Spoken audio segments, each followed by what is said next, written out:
Well, on that note, you were not the only one of us that had offensive coordinator Yeah. drama this last week. Obviously, I'm a Notre Dame fan, and we talked about recently about Tommy Rees leaving for Alabama. Yeah. And just last week, I believe we mentioned Andy Ludwig, the Utah offensive coordinator, was kind of considered to be the guy for Notre Dame. Yeah. Was on campus, publicly appeared like sitting next to Marcus Freeman at a hockey game at Notre Dame. Um, by all accounts, was going to get the job. Um, He was and there. Like that's yeah, that's the thing. He was there. Yeah. he was there. He was there to interview, and from all accounts, it sounded like he really killed the interview.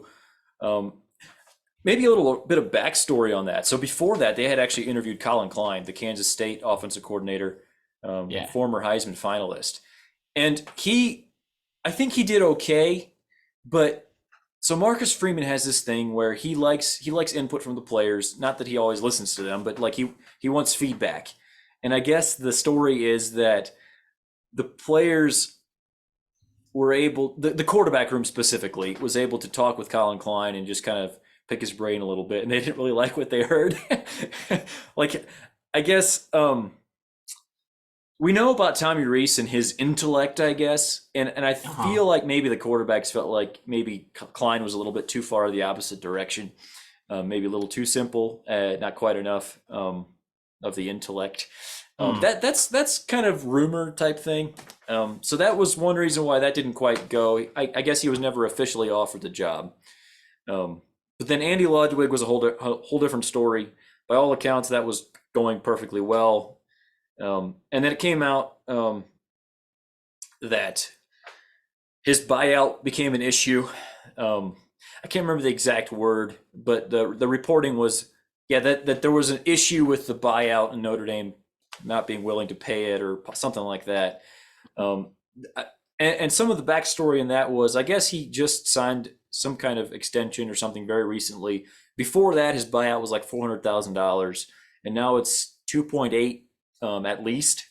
And they were also interested in Utah's offensive line coach, and he also recently, I guess, signed some new contract with like $1 million buyout, which is a lot for an offensive line coach. But that was who, by all accounts, that's who Marcus Freeman wanted. He wanted Andy Ludwig. He wanted Utah's offensive line coach, and depending on who you believe, Notre Dame was not willing to pay it. So they had this whole public thing where everyone knew that it was going to be Andy Ludwig, kind of fall on Yeah. its face. And basically, you had everyone, I mean, local beat writers, you have national writers talking about how basically Notre Dame cheaped out, which is Yeah. base. I'll just say this, like as a Notre Dame fan, like that is every Notre Dame fan's worst nightmare, is that Notre Dame is not willing to invest in its football program the way they need to win a national title. We all know Notre Dame has tons of money. Um, I think their endowment is something like $40 billion or something ridiculous. Yeah. Uh, Notre Dame, it's one thing to not get into the acquisition fees for high school recruits in NIL. Like, it's one thing to not do that.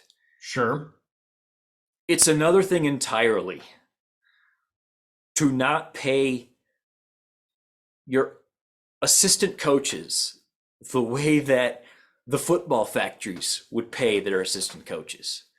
Yeah. And there's some talk that Ludwig's buyout would have been three times like the amount of any coordinator in college football, that any other coordinator's buyout in history or something. I don't know if that's true or not. That's what the story is.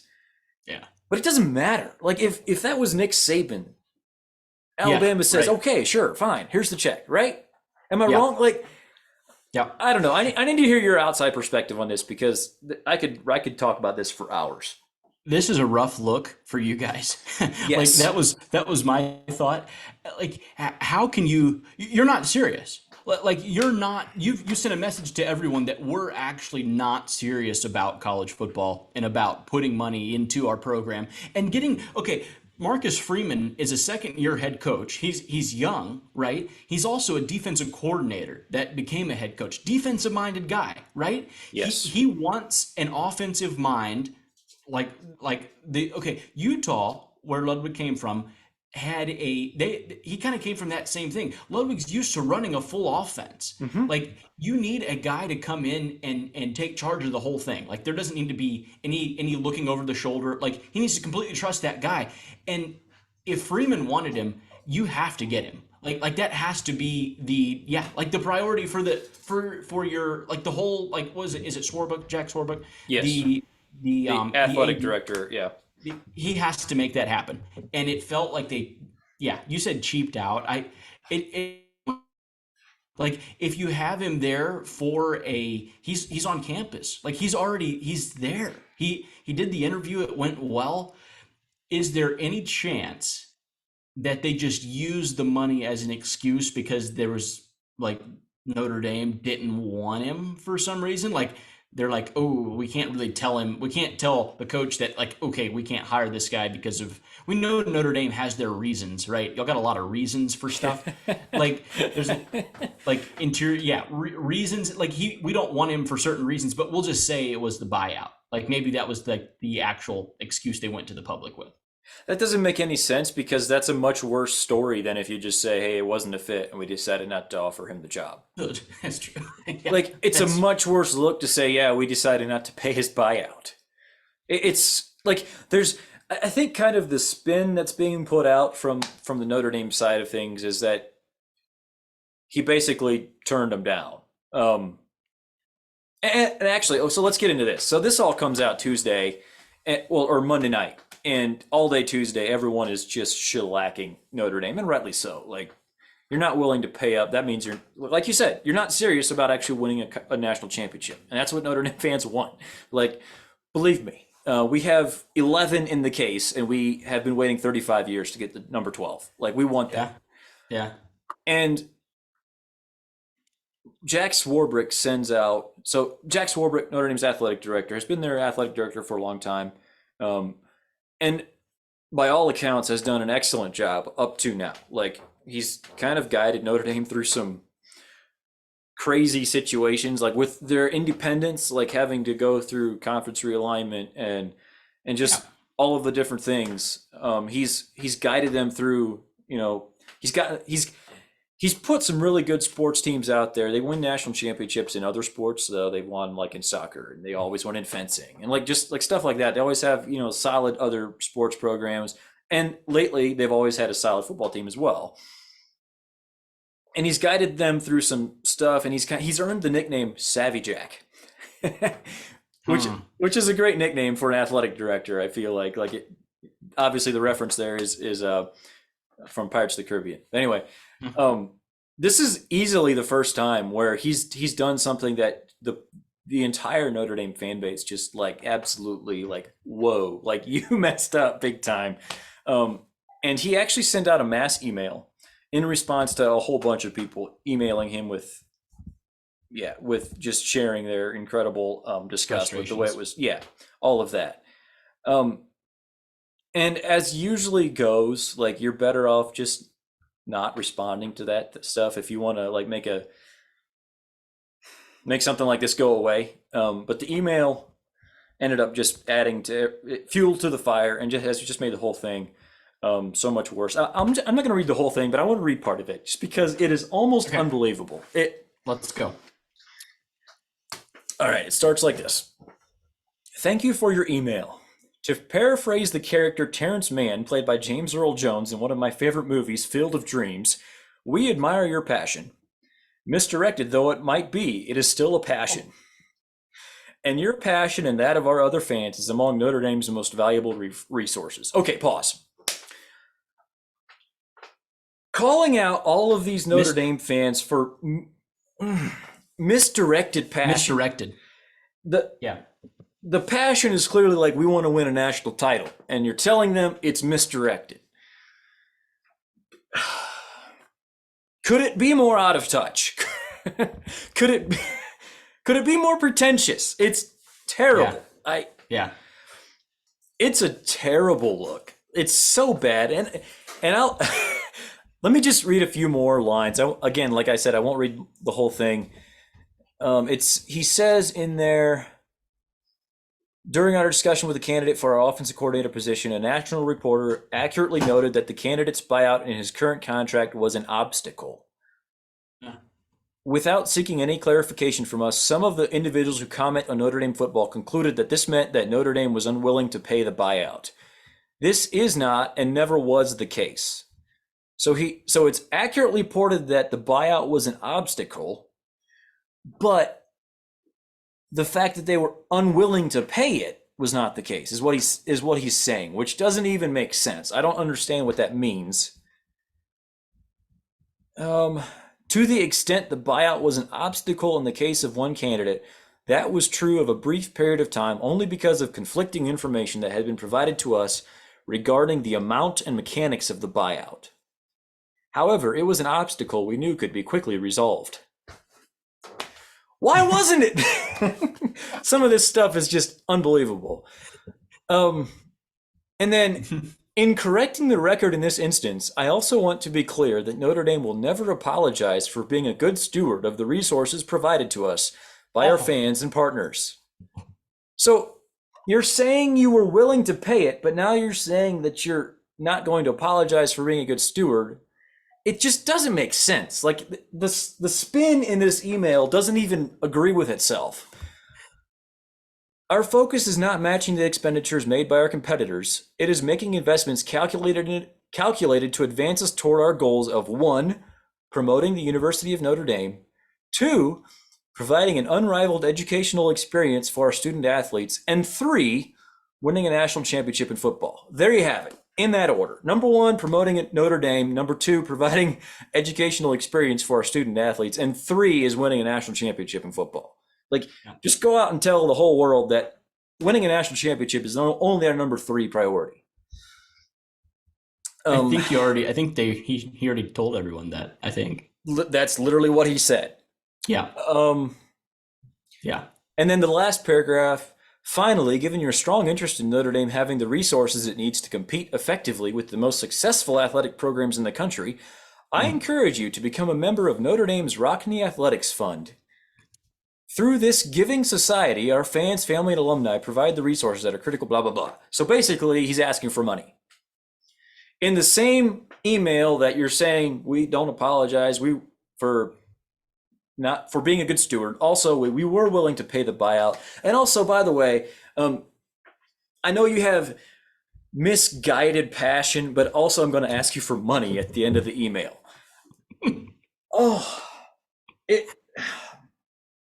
I'm sorry. I don't even know. Like, it's so bad. Go ahead, speak.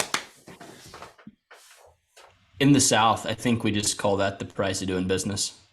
Yes. Like the buyout is simply that's the buy-in to get you at the poker table. The bare minimum. Yeah. Like that's what you have to do to get there. Now, and I know we haven't talked about it, but the poor schmuck that you guys hired instead, like you replaced him.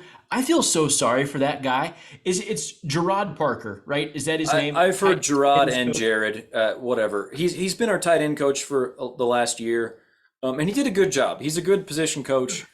Sure. And he has some coordinating experience at West Virginia in his past. Mm-hmm. By most accounts, like probably a pretty good hire. He's worked with Marcus Freeman before, I believe when they were both at Purdue. But we can't admit that he has one bad game, and people are going to be all over him. Yeah, like that's it's an unfair. It's not fair. That's not a fair setup. And yeah, it's kind of the same deal as Kirk Ferentz. His son at Iowa. Like, it's not fair. Like they kind of kneecap him before the season starts, and like he's just getting like this is probably his dream job. Like for most of these guys, an offensive coordinator at Notre Dame is that's like the job of a lifetime. And yeah, to come into it with that kind of noise when you clearly weren't the number 1 option. I mean, clearly, like Freeman was at the hockey game with Andy Ludwig, like that was clearly the guy that he was trying to win over. And yes. He was showing him off, like in public, like this is the guy that we want for this job. And yeah, the university, the email, and when you just read it, that was the first that I had heard that. I hadn't heard about the email.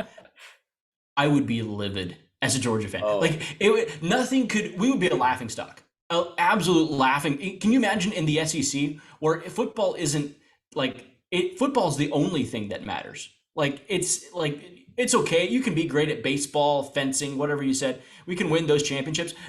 Football is where like the AD's money's made. yes, That's where the bread is buttered. You have to be good at that. You have to, and you have to be not just good, but you have to be like completely invested, all in. Even if you're not, like you would never send out an email saying like winning a national championship is number three. exactly. Like you just never would. I don't get it. I'm thankful I'm not a Notre Dame fan. Like we'll just be really honest. You guys have so much money. You know what? Is this maybe what Harbaugh is doing at Michigan by acting like he's gonna? He kind of does this little head Yes. fake, like he's going to the NFL every year. You know, like Hmm. that. He's kind of like, hey, are you guys serious? Like give me money here. Michigan has as much money as Notre Dame or close to it. Like both hugely successful institutions, right? With all kinds of like deep pockets, like hugely deep pockets. They can spend with anyone as a university. Like I think maybe that's why it kind of makes sense. Like that's why Harbaugh's always flirting with the NFL because he's not like they're not just giving him what he wants. You know what I mean? Hmm. Like he's not like Saban or well Dabo, right? Like Dabo gets to the end of the year and their offense is struggling, right? So what am I going to do? I'm going to go take the best, brightest young mind at TCU, Garrett Riley. He's going to come be mine. We're going to give him the offense. Hmm. Like we hired him. Like that. That's you have to have that to win at the major college football level to play with the big boys.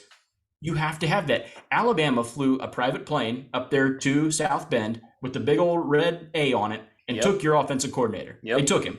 Just boom. He's ours now. 30 years old, whether you like him or hate him, he's gone. Like he's not like they just came and took him. He was a Notre Dame alum and Hmm. he's not there anymore. And you limp in with this, like you kind of do the whole you kind of flirt with Andy Ludwig and then well, it's too much money. It doesn't make sense. I still think it was something else. Like, do you think maybe it was maybe they felt like Marcus Freeman was just getting a little too powerful early on? Like maybe they don't like that. Maybe. I don't know if it's that. I do. I'm not sure. And we could probably just throw conjecture at the wall for another hour and try to figure it out. But Hmm. like taking a step back and kind of looking at it, like Notre Dame's going to be fine. I actually Sure. think the gap between Andy Ludwig and Jared Parker, like It's probably theoretically, not that big. it's not Yeah. that big. Like, and Notre Dame's offense. Here's the other thing. Like they brought in Sam Hartman. Their receivers are going to be a lot better this year. They have one of the best running back rooms in the country. They have the best tackle tandem in the country. Mm-hmm. Their offense was going to be vastly improved this year, no matter who they hired. Their Mm-hmm. offense will be good this year, like almost guaranteed.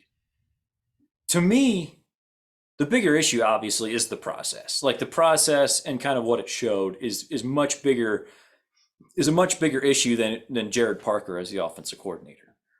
I think Jared Parker will be fine. The process by what we saw here, and it's kind of been stuff that's been talked about on like Notre Dame message boards and Mm. are we really invested? And here is a big giant answer for the world to see.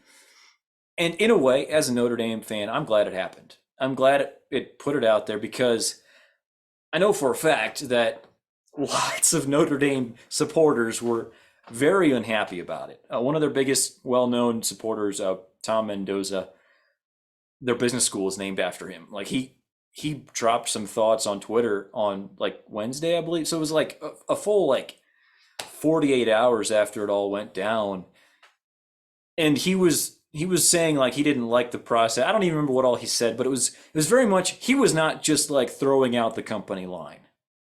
Like it was very there's absolutely there were absolutely big time Notre Dame boosters giving some serious crap to Jack Swarbrick over this and the Notre Dame administration. And I think the embarrassment of it could actually work in the football program's favor going forward. Like going forward, the next time Marcus Freeman needs to make a big hire, hey, remember when you guys really screwed me over? like Yeah. I think it can work in Notre Dame's favor where he can, hey, are you sure you guys are invested in winning a national championship? Like I think that can be a good thing going forward because it kind of laid bare the serious difference between Notre Dame and Alabama, Georgia, Ohio State. So you think like that thought process and that mentality had been there the whole time. It's just now everyone got to see it for a little bit. Yes, it's kind of been whispered about, like hinted at. There's just certain things Notre Dame's not willing to do, and we kind of knew some of that. And they've been getting better at like paying assistants, but it was for a long time like they were not competitive with assistant coach pay. Brian Kelly, that was one thing that he actually was able to. He was able to get them competitive.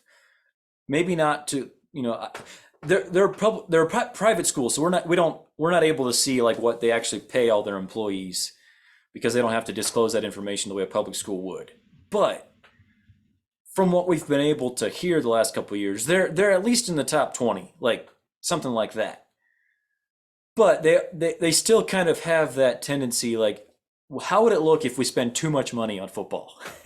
and they're slowly getting there, kicking and screaming. And I think this is maybe one of the last straws. Like, guys, if you don't do this, here is the wrath of the Notre Dame fan base because it was in full force. Like, I know you don't go on Notre Dame message boards. I do. I don't. And Yeah. it was an absolute wreck. It was. I don't know that I've ever seen the Notre Dame fan base this united, like against a decision of the university. I've been Yeah. reading Notre Dame beat writers for over a decade. I could name 10 of them probably off the top of my head, and a lot of them, because of being able to like. They obviously, if you're a beat writer, you need to be able to keep your access, so you can't trash them too hard. They were getting trashed. Like Notre Dame was getting trashed from all angles on this one, and you're always going to have a few fans that believe everything that Notre Dame puts out, but 95% of fans were like absolutely enraged about this. Any chance Sam Hartman leaves in the spring? Oh boy, I mean, yeah, a slight chance. I'd say there's a 5% chance that happens. Interesting. Good to know. Good to Yeah. know. I don't have much comfort for you. Like, I'm sorry. That the only thing that is worse than your football program that you root for sucking is when your football program doesn't seem to care. Like your Yes. university doesn't seem to care, and they're like it's like they just yeah. There's no motivation, no energy, no like passion and juice behind it, and yeah, like being a Georgia fan and like being in the SEC, it is even the teams that are bad, like there's 100% buy-in. Everyone knows that we would mortgage the family farm, like if like for our football program. Like Hmm. we would sell everything if that meant we could win a national championship. Anything would be done. I mean, look no further than Auburn. Like they'll like we'll do literally anything for wins. And that's like you're right. That does have a downside to it. It really does. Notre Dame has put themselves above reproach. Like they won't. You mentioned that they won't hire like a Bryles because of being caught up in the scandal and all that.